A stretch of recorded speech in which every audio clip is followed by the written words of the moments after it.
Get ready, it's time to break down the knight. As always, let's start with the class specific attribute paths, so let's break it down. Sword is the knight's first attribute path, and it is also his weapon path. Level 1 will allow you to take a quick step forwards or backwards while your sword is drawn. Timing this step with the stab of your sword will pretty much double the damage. Level 2 will allow you to attack overhead with a quick swing, or downwards with a falling stab. The overhead swing can be comboed with level 1. The downward stab will allow you to bounce on enemies, but with each bounce the sword will deal less and less damage until you land again. With level 3 you can hold down melee and charge up a very strong attack. This will take a moment, but you can still jump around while charging the attack, so you can dodge and line up a stab. And the charge does stack very nicely with the quick step for some massive damage.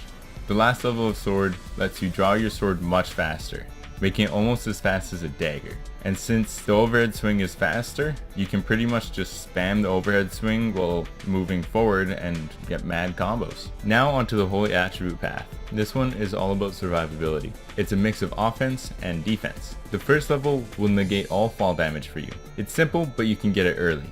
And it's really nice for new players first getting to the forest or the rift. Level 2 will give you a bit of magic range after every melee hit. It will do as much damage as your weapons attack. If you land every single hit, you basically do double damage, and can have a little bit of range for when you need it. With level 3, Holy Light covers your body while you have your magic attack charged on your sword. This will help defend against elemental damage, and it is just great for the rift and alternate paths. Level 4 of Holy makes it so you can't die unless your HP is already at 0. This is just amazing. No more one hit kills. No more one hits after poison. And if you have lifesteal, you're pretty much immortal. The knight's last class specific attribute tree is defense. This one is all about staying alive, but it can help with offense as well. Level 1 will give you a block when you hold down crouch. This will negate damage and slightly stun enemies, allowing you to get one quick hit in. The block can only take so many hits though, so you gotta back off and let it recharge.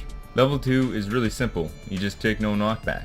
It may not seem amazing, but it's really nice for fighting near ledges or big groups of enemies. The third level will give you a recharging shield that will block a lot of damage. It takes one hit, but comes back rather fast.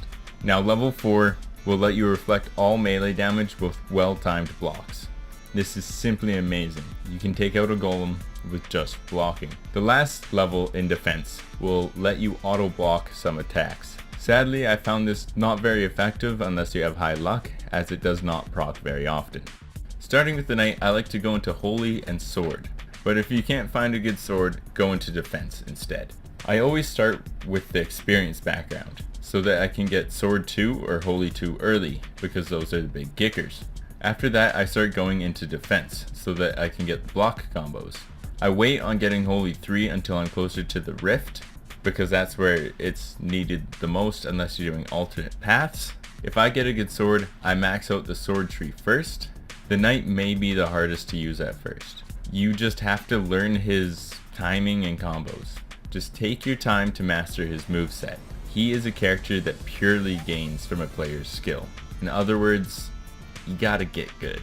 In the late game, the knight can be extremely strong. His power really depends on how well you've mastered his abilities and swordplay. He is probably the hardest character to just pick up and learn quick, so many of his abilities take time to learn and time to learn the combos with his other abilities. But when mastered, I'm sure he is the strongest class in Vagante. He is the most balanced character in my opinion, and I kinda wish the other characters were more like him. The Wildling and Rogue are pretty easy to just jump into and know what to do with them, and they're strong. And the wizard is a little too hard to get good with just because of his low starting stats. The knight, even though he's extremely hard, is probably my favorite class in Vagante.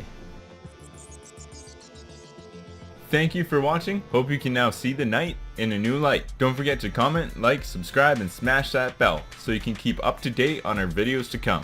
Until next time, Dungeon Crawlers, see you in the crypt.